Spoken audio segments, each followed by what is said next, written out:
ഞാനാ ആ കൊച്ചിനെ ഡേവിഡിനെ കൊണ്ട് കെട്ടിച്ചാലോ രാജ എന്ന് ചോദിച്ചത്. അന്ന് ഡേവിഡിനും സമ്മതമായിരുന്നു. പക്ഷേ അവനും മലയിക്കുന്നിലേതാണെന്ന് ഞാൻ ഓർത്തില്ല.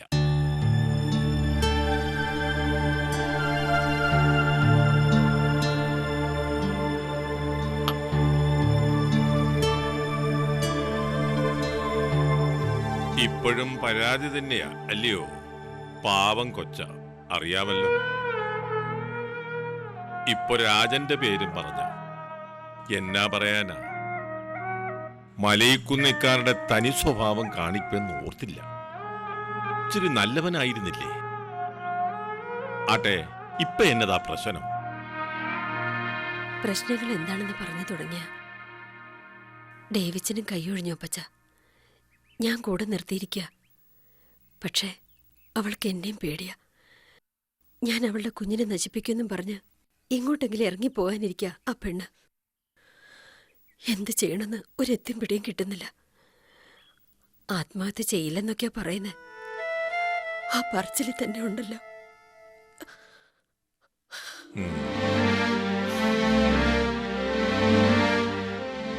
അപ്പോ അവക്കൊരാലയം വേണമല്ലേ കേറിക്കിടക്കാൻ? വയറ്റിലുള്ള കൊച്ചിനെ പ്രസവിക്കാൻ ഒരാശ്രയം വേണം.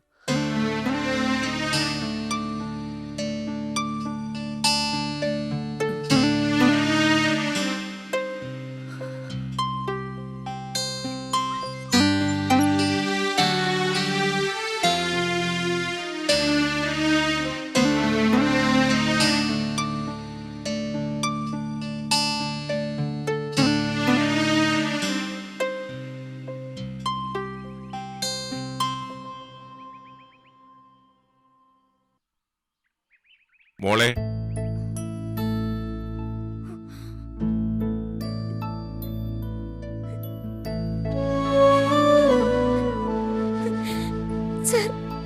എന്നതാടി പെണ്ണെ?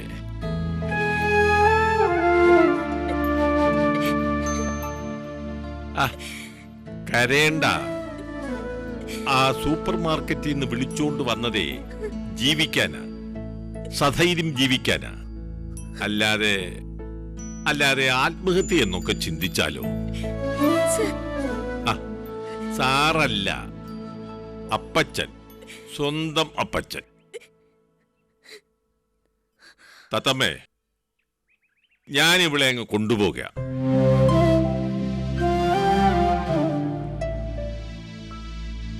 വാ മോളെ, എടുക്കാനുള്ളത് എന്നാണെന്ന് വെച്ചാ എടുത്തോ. അല്ലേ വേണ്ട, ഒന്നും വേണ്ട.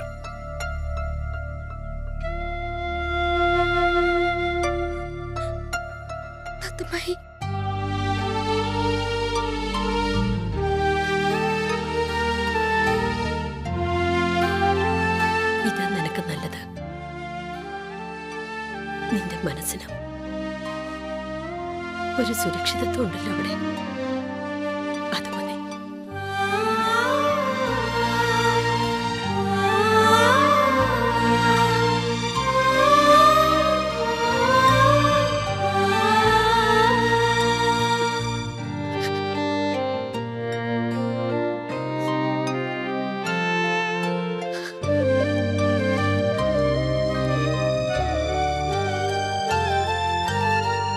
ദേവിച്ച, എടോ സക്കായി മാപ്പിളെ, കൊച്ചൗസേപ്പ, മാങ്ങാത്തലയും കൊച്ചൗസേപ്പ്, ആരെങ്കിലും ഒന്ന് ഇറങ്ങി വന്നാട്ടെ. അപ്പച്ച, പ്രശ്നങ്ങൾ ഉണ്ടാക്കണ്ട. ആരും തെറ്റുകാരല്ല, തെറ്റിദ്ധാരണകളാ. എന്നെങ്കിലും എല്ലാവർക്കും മനസ്സിലാവും. പ്രശ്നം ഉണ്ടാക്കാനല്ല, പറഞ്ഞിട്ട് പോകാനാ. ദേവിച്ച, എടാ ദേവിച്ച.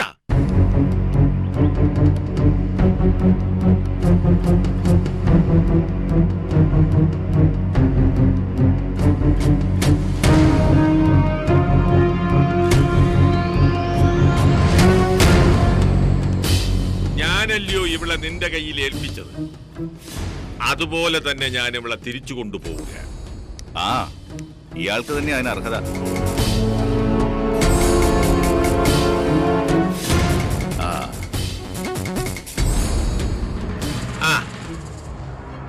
നമോ ഭാഗം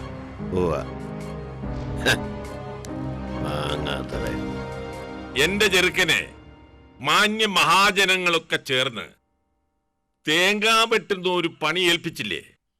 ആ, അതൊക്കെ അങ്ങ് മാറാൻ പോവുക. അവൻ ഇരുന്ന സ്ഥലത്ത് അതേ കസേരയിൽ തിരിച്ചു വരും. അതിനുശേഷം നമുക്ക് കാണാം. പിന്നെ എവളുടെ വയറ്റിലുള്ളത് എന്റെ പുത്രന്റെ സന്തതിയാണെന്നാണല്ലോ ആരോപണം. അങ്ങനെ ആയിക്കോട്ടെ, ഞാൻ ഇവളെ അങ്ങ് സംരക്ഷിക്കാൻ പോവുക. തന്റെ മകനും പറഞ്ഞു അതിന് അർഹത എനിക്കാണെന്ന്. ഇവളെ ഞാനങ്ങ് കൊണ്ടുപോവുക. ഈ മാങ്ങാത്തലയൻ കൊച്ചൗസേപ്പ് വാ മോളെ.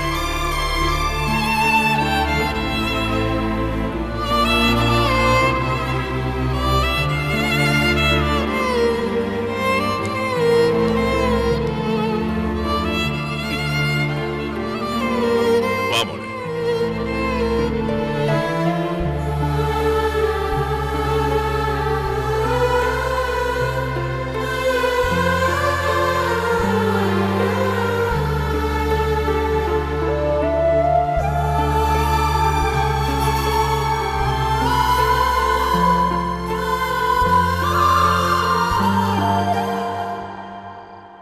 അല്ല കാർത്തു, നിന്റെ അമ്മയുടെ താവഴിയ അല്ല വല്യമ്മയുടെ?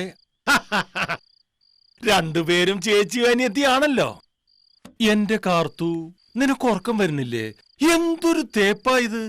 രാവിലെ മുതൽ സവാരി എന്ന് പറഞ്ഞു പോയതല്ലേ, കിടന്നുറങ്ങാൻ നോക്ക്. ഇതൊക്കെ ഞാൻ തേച്ചു വെച്ചോളാം. കൊറേ നേരമായല്ലോ ചോദിക്കുന്നു. എനിക്ക് ഉറക്കം വരുമ്പോ ഞാൻ കിടന്നോളാം. നീ ഒന്ന് വളരെ സുഭിക്ഷമായി കിടന്നുറങ്ങ് കാർത്തു. നമ്മുടെ ഡ്യൂട്ടി ഡ്രസ്സുകളൊക്കെ അതിരാവിലെ ഞാൻ തേച്ചു വെച്ചോളാം. വേണ്ട, ഞാൻ തേച്ചോളാം. വന്ന് കിടക്ക് കാർത്തു. ഇതൊക്കെ ഞാൻ അതിരാവിലെ തേച്ചു വെച്ചോളാം. വാ, വന്ന് കിടക്ക്. കാലത്ത് തൊട്ടേ സവാരി, രാത്രിയായാലോ തേപ്പോട് തേപ്പ്. ഇപ്പോഴേ നമ്മളെ പറഞ്ഞു വന്നത് എന്താണെന്ന് വെച്ചാൽ, ഏത് ബന്ധത്തിൽപ്പെട്ടതായിരിക്കും ഈ വന്നുകൂടിയിരിക്കുന്നത്? ആദ്യം അതിന്റെ റൂട്ട് കണ്ടുപിടിക്കണം. കണ്ടുപിടിക്കും ഈ അനിയൻകുട്ടി. ഇങ്ങനെ ടിക്കറ്റ് ഇല്ലാതെ യാത്ര തുടരാൻ സമ്മതിക്കില്ല ഞാൻ. സിംഗിൾ ബെല്ലടിച്ച് ഇറക്കി വിടും. ഈ അനിയൻകുട്ടി ഇറക്കി വിടും.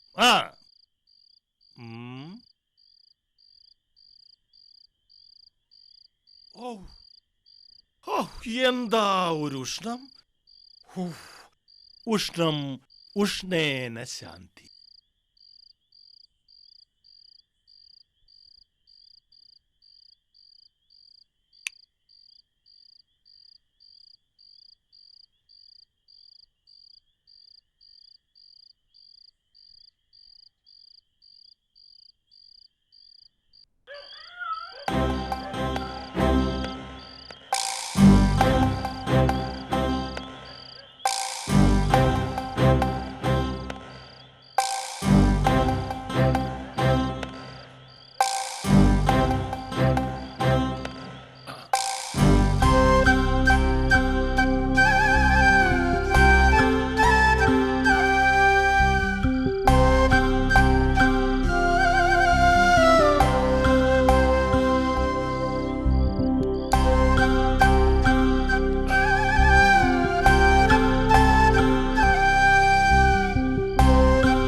എന്തൊരു വിശപ്പാ!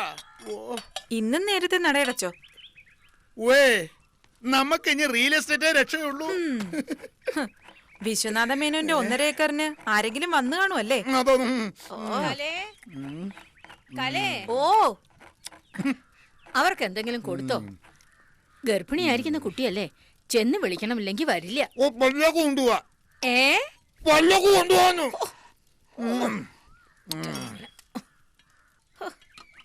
അനിയന്റി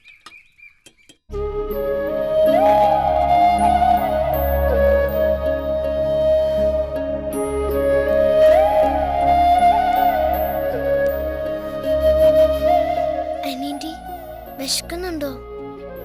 സാരമില്ല മോളെ, അങ്കിളിപ്പോ വരുമല്ലോ. മോൾ അപ്പുറത്ത് ചെന്ന് എന്തേലും കഴിക്കേ. വേണ്ട ആന്റി, അങ്കിള് വരട്ടെ. ചേട്ടാ ഏട്ടാ ചേട്ടാന്നോ? ചേട്ടാ ഞാനോ? മോർണിംഗ് വാ. നിക്കാൻ പാടില്ല അന്നോ വിളിച്ചോണ്ട് വരാൻ പറഞ്ഞു. വാ അനിയന്റി. വേണ്ട മോളെ. വാ വാ ചേച്ചിയും വാ.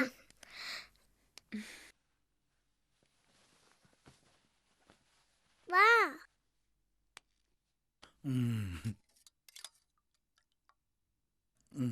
ആ വാ മോളെ ഇരിക്ക്. വല്യമ്മ എന്താ ഈ പറയണേ? ആനീന ഇല്ലത്തടുക്കള തന്നെ വേണോ? ഇന്ദു എന്താ പറയണേ? മാത്രമല്ല ഈ ഇടയായിട്ടൊരു പുഷ്പാഞ്ജലി പോലും കിട്ടാറില്ല. അതിന്റെ ഇടയിൽ ഏതോ ബന്ധവും പറഞ്ഞ് കേറി വന്നാൽ ഇവർക്ക് തീറ്റയ്ക്ക് ഞാനെന്തോ ചെയ്യാനാ? അതിനുള്ള വകയില്ലേ? ഹസ്ബൻഡിന് റിയൽ എസ്റ്റേറ്റിന്റെ ബിസിനസ് ഒക്കെ ഉണ്ടേ. അതൊന്നും ഡെവലപ്മെന്റിലായെങ്കിൽ കുഴപ്പമില്ലായിരുന്നു. കുട്ടി വരൂ. വേണ്ട മുത്തശ്ശി. ആർക്കെ ഹോട്ടലിൽ നിന്ന് ആഹാരം വാങ്ങിക്കാൻ പോയിട്ടുണ്ട്. ഹോട്ടലിൽ നിന്ന് ആഹാരം വാങ്ങിക്കാൻ പോയിട്ടുണ്ട്. ഹോട്ടലിലെ ആഹാരമൊക്കെ എത്ര നാൾ വാങ്ങി കഴിക്കും? അത്ര ഗതികേടൊന്നും ഇവിടെ ഉണ്ടായിട്ടില്ല. ഉള്ള 3 പങ്കിന്ന് അങ്ങ് കഴിച്ചാ മതി. കലയ്ക്ക് ബുദ്ധിമുട്ടുണ്ടോ? ഉണ്ട്, ഞങ്ങൾക്ക് ബുദ്ധിമുട്ടുണ്ട്. കുടുംബം നോക്കുന്ന ബുദ്ധിമുട്ട് ആർക്കാ ഉള്ളത്?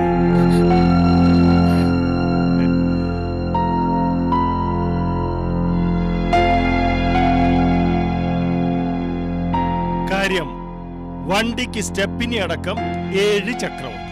പക്ഷെ ഒന്നിലും കാറ്റില്ല. ആകെ കാറ്റുള്ളത് 2 എണ്ണത്തിലേ ഉള്ളൂ. എന്താ ഏട്ടത്തി? മല്ലികേട്ടനും ഏട്ടത്തിക്കും ഈ വണ്ടി മുന്നോട്ട് കൊണ്ടുപോകാൻ വലിയ ബുദ്ധിമുട്ടില്ല. എന്നെ പോലുള്ള ഒരാൾ ഇത് പറയാൻ പാടില്ലാത്തതാണ്. കാര്യം വല്യമ്മേരെ ബന്ധുക്കളല്ലേ. എന്റെ മക്കളെ പോലെ ഭക്ഷണം, ബുക്ക്, ഫീസ്. എത്ര രൂപയാ കഴിഞ്ഞ ദിവസം ട്യൂഷൻ ഫീസ് കൊടുത്തത്? ഒക്കെ കൊടുത്തത് ആരാ? ഞാനാ, ഈ അനിയൻകുട്ടി. ആ ഭൂമി ഇടപാടൊന്ന് കഴിഞ്ഞോട്ടെ. വിഷ്ണുനാഥന്റെ 1.5 ഏക്കറേ അല്ലേ ഇന്ദു? വല്യമ്മേ, ഈ കുട്ടികള് വല്യമ്മേരെ ബന്ധുക്കളല്ലേ. ഏത് ജന്മത്തെ ബന്ധമാണെങ്കിലും ഇവരുടെ കാര്യം ഞാൻ നോക്കിക്കോളാം. നിങ്ങൾ വന്ന് കഴിക്കേ. ഡാ മോനെ കുട്ടാ, വന്ന് കഴിക്കടാ. എടുത്തി ഇവർക്ക് വിളമ്പി കൊടുത്തേ. പക്ഷേ എല്ലാത്തിനും ഒരു കണക്ക് വേണം. അത്രയേ ഉള്ളൂ. ഞാൻ ഉത്തരവാദിത്തമില്ലാതെ എന്തെങ്കിലും പറഞ്ഞു?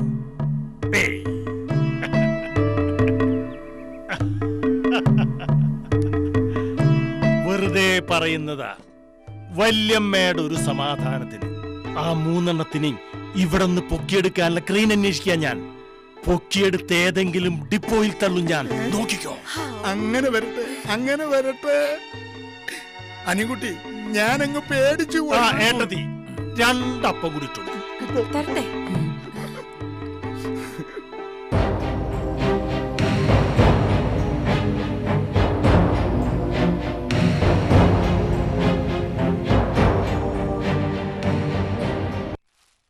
സാരല്ല അനി, പോട്ടെ. അതൊന്നും കാര്യാക്കണ്ട.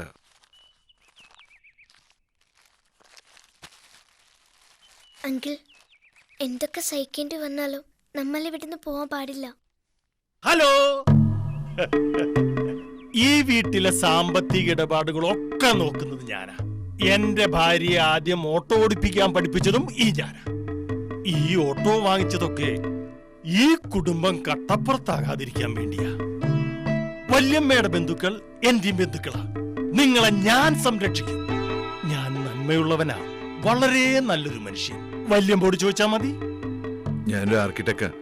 ആനിയുടെ ഡെലിവറി ഒരു കൂടെ വേണല്ലോ എന്ന് വെച്ചാ. അതിനൊക്കെ ഞാനില്ലേ ഇവിടെ. അനിയൻ സമാധാനമായിട്ടിരിക്കും. നിങ്ങൾ വളരെ സമാധാനത്തോടെ ഭക്ഷണം കഴിക്കി. അത് നടക്കട്ടെ. എവിടെന്നാ മേടിച്ചത്? കവലയിലൊരു ഷോപ്പിൽ നിന്നാ. ആ കട എന്നാ. ആ കടയിലെ ഭക്ഷണം വളരെ നല്ലതാ. നിങ്ങൾ കഴിക്കുക ചേട്ടാ, കഴിക്കടാ.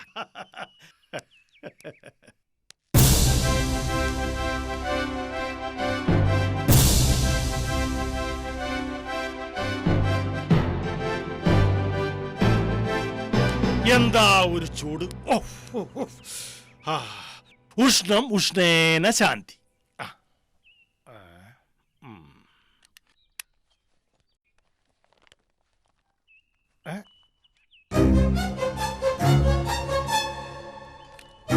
എന്താ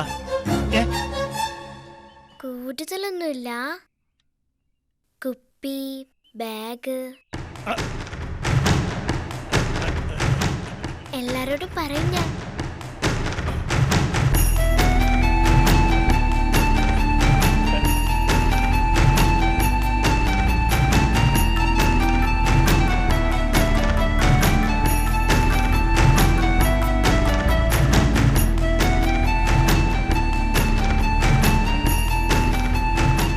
ഈ വണ്ടിയുടെ റൂട്ട് ശരിയല്ല. ഇങ്ങനെ പോയാൽ നമ്മുടെ വണ്ടി ബ്രേക്ക് ഡൗൺ ആകും.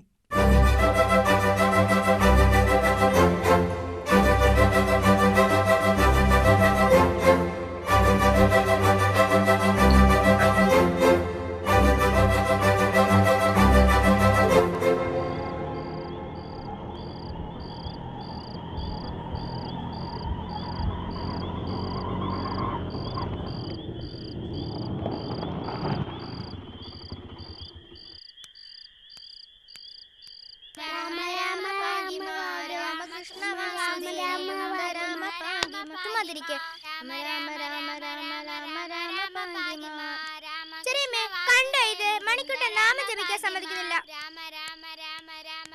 മണിക്കുട്ട, മര്യാദക്കിരിക്കടാ.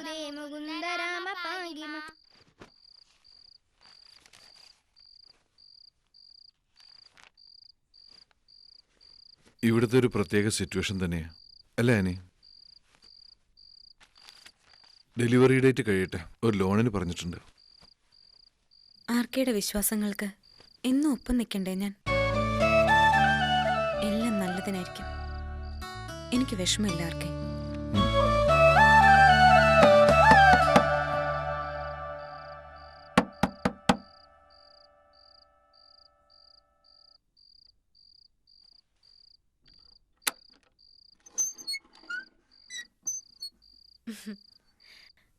ഇവിടെ നിങ്ങൾക്ക് ഒരുപാട് മനപ്രയാസങ്ങളുണ്ടല്ലേ?